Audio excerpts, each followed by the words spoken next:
Charles, a time of 114 for 600 meters, what would that translate to if you, I mean, not running as hard at that point at 800, but what does that translate to? I mean, if you hit a pretty hard wall, I'd say 144, 145. I'm not putting too much into it. I mean, it's a 600. It's not very well. It's not contested very often. But the real test is running a 400. So it's a little confidence. But that's about it. What's that? It gives me a little confidence. But that's about it. And don't be afraid to speak up if you don't have any sound.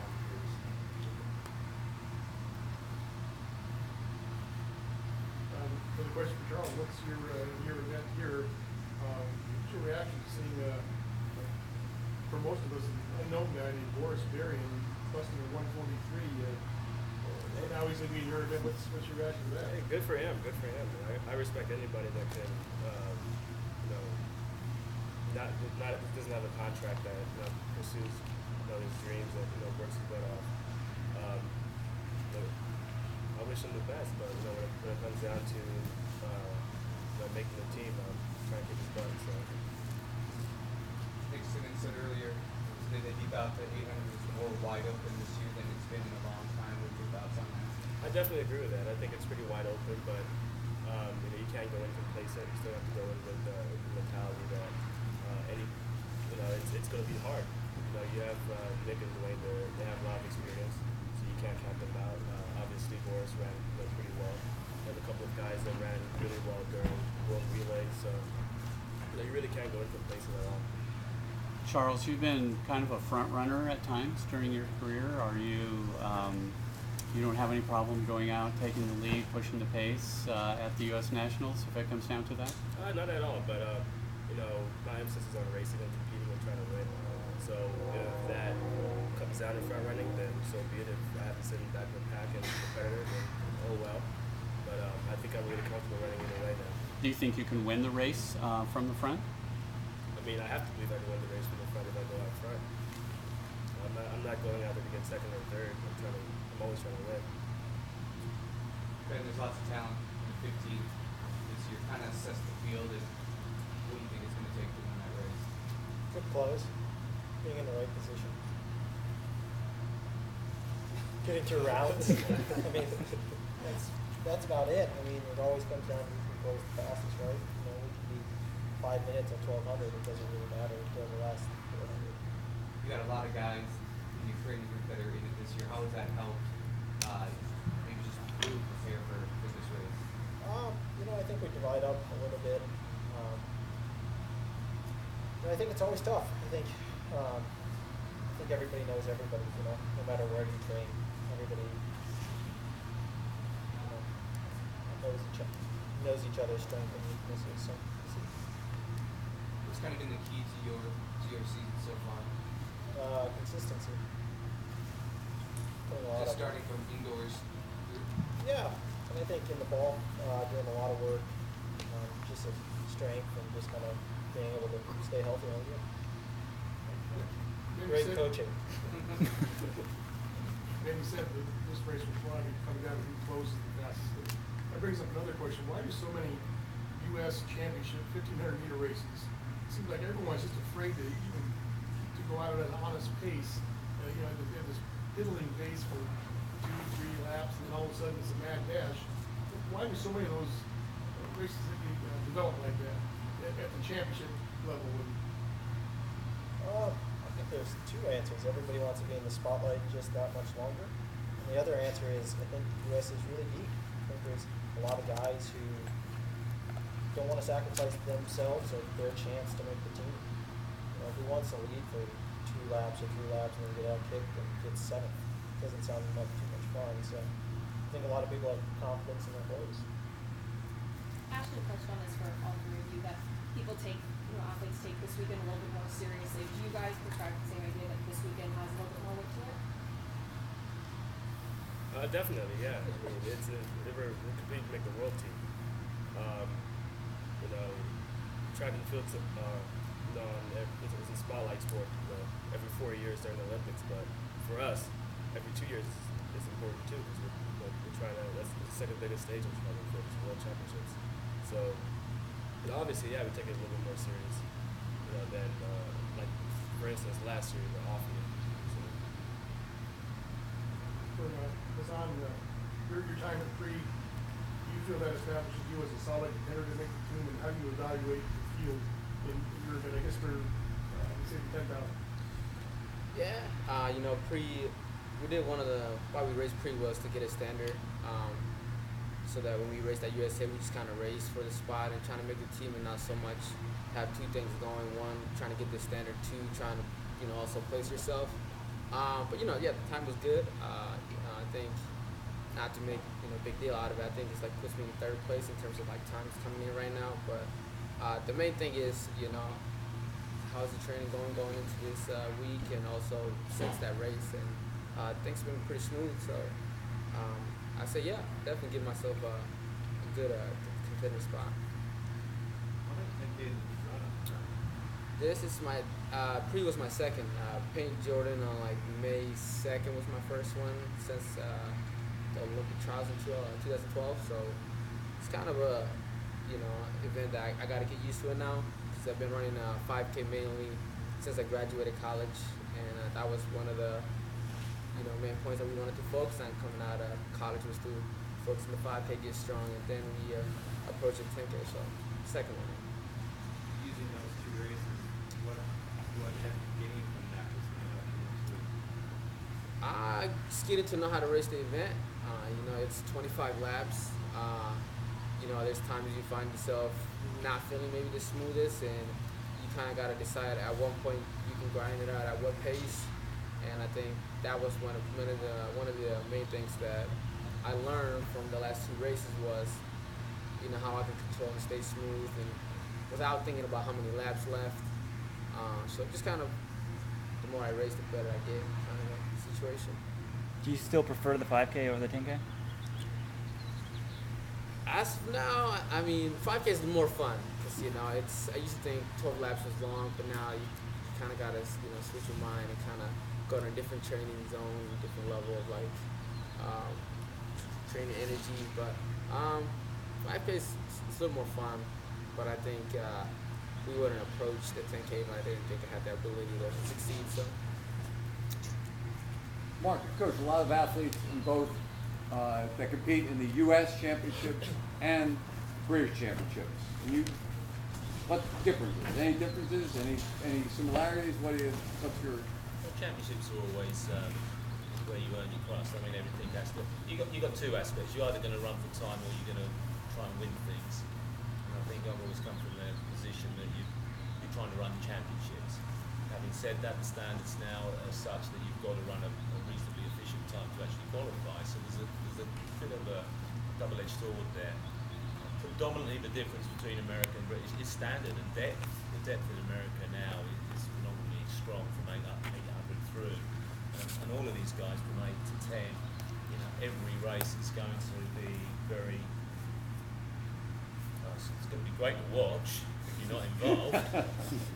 It's not going to be the greatest to sit there and see your charges run around the track and not really knowing how they're feeling at any given time. But we try and prepare them, and I think it was spoken about Charles coming front runner and being a front runner, and also coming from back. My responsibility when they're with me, and the longer obviously that I'm with them, we're trying to help them to develop their own trade so that they become multifaceted, so they're able to run from the front, from the middle, and from the back. Obviously genetic qualities and physiological capabilities come into play. But championships are championships. We know that it's very rarely does everybody come into the championship at 100%.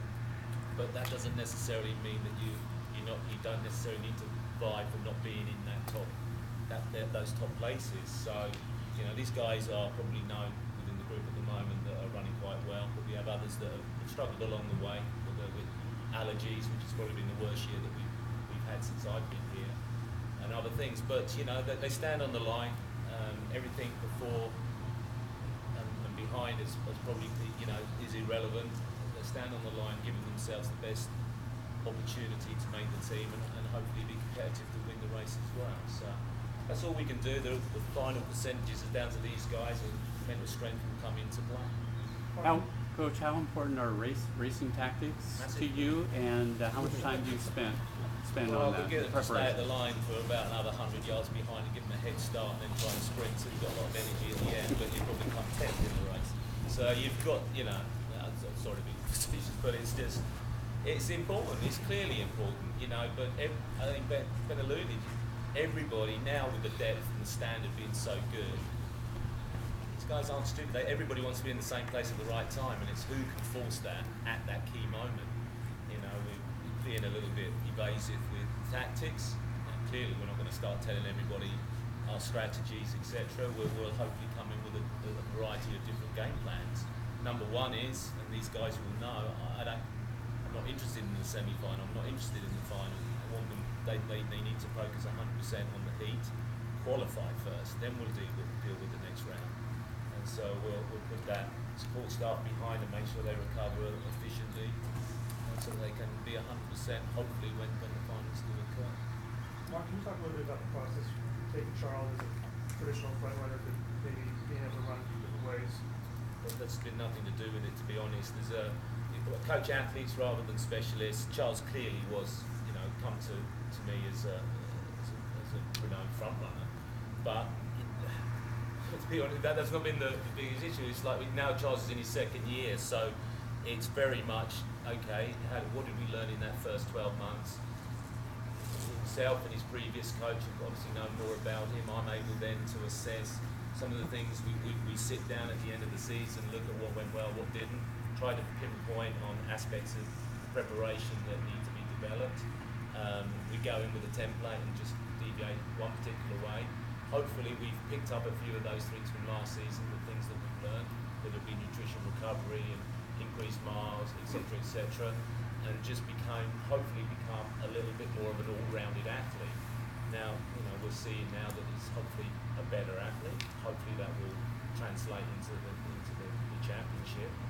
But I don't think there's been anything in this particular 12-month cycle to say I need to make changes to his strategy. It's to make him a better athlete. When he arrived here, what was your mindset, or what did you? Exciting was the first, and also trepidation. There's a bit of an enigma being a 4'8". As a coach, I like to challenge myself into different departments.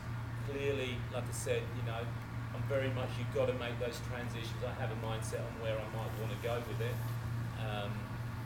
Never dealt with anybody of Charles's characteristics, and so it would be folly for me not to listen to him. He's an astute young man, knows what he wants and knows what he thinks he's capable of doing, and also the coaches that have gone before. Clearly they've got a depth of information that can bring to the table, and I speak closely still with some of those guys. In my responsibility, and especially when you've got this 4-year gap between 18 and 22 or whatever it is at college, is that it's a little hit and miss on what's been done at that particular time.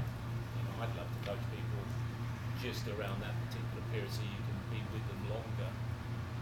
So, just pick up the pieces and run with it, and hopefully we can make him a better athlete. What did you learn from last year? Last year, recovery strategy probably, and was the fundamental.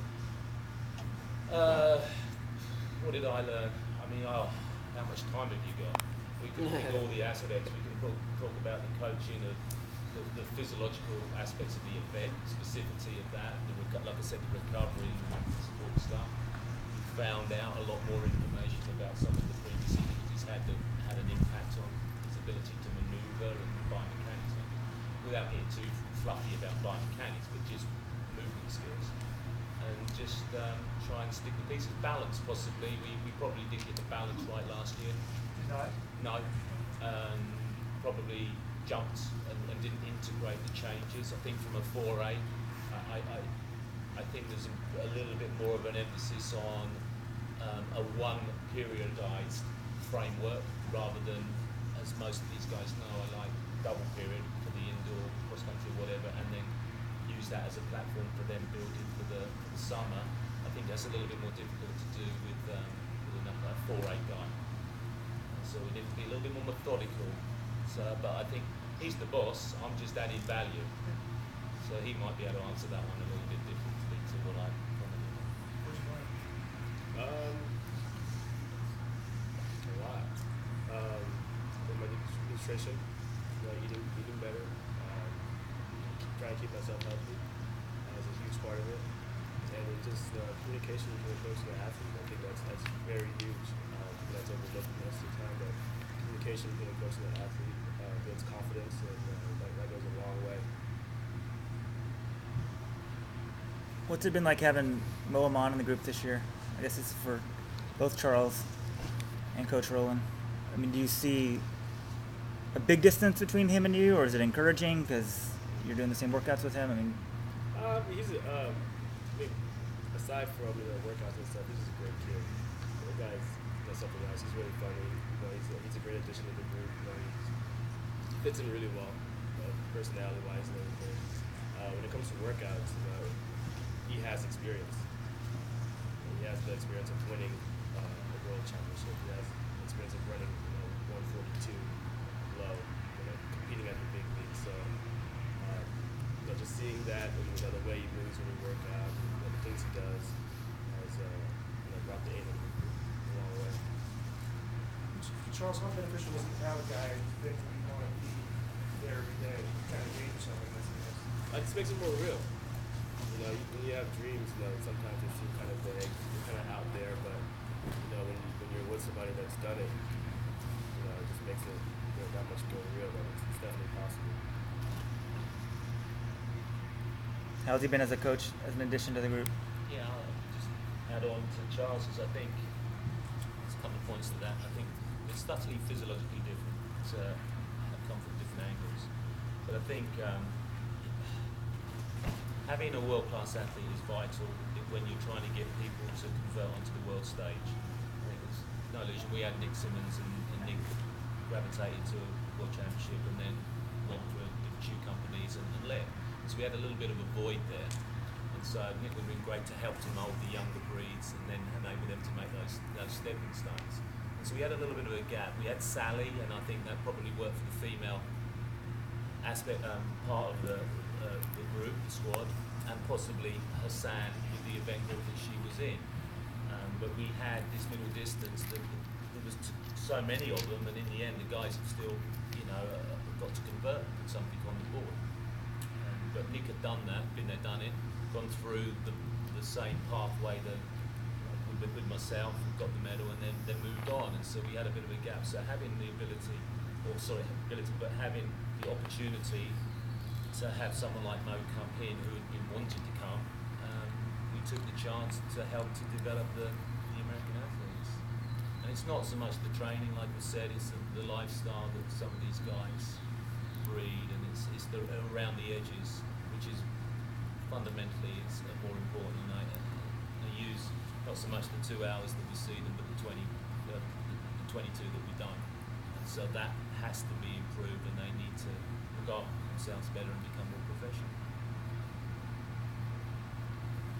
So I guess the kind of same question that was asked to Ashton about sort of the doping allegations, just for all three of the athletes, and I guess Coach Rowland too, just mainly the athletes, like what are your thoughts on them? What do you guys want to comment on sort of whether you have to take, what supplements you take and prescription drugs, if you feel comfortable about that?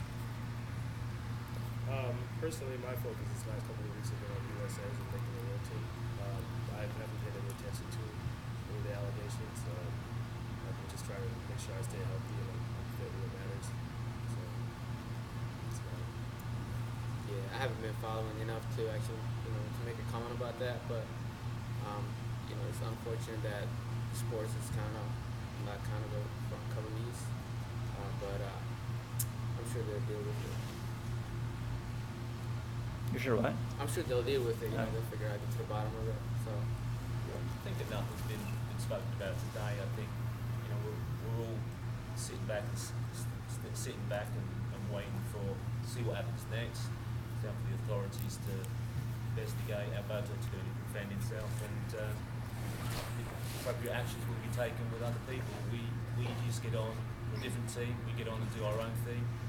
We're focused on what we need to do, and we're here to compete. Do the best of our ability to try and compete try and get into the team for the World Championships. What days do you guys compete? I believe Charles and I on Thursday. Yeah. Thursday, Friday, Sunday. Yeah, I'm on Thursday evening at 8:15. So 10,000. Got a busy day Thursday. I think most of the guys run from 8:15 and the 10K on Thursday, so we've got a pretty hectic time. And it's going to be warm. Mark, thanks for coaching these guys and helping to increase the depth of the United States team. We talked about it being a stressful time because of so much depth, but you've actually added to the depth, so thanks. All right. Thank you guys for coming.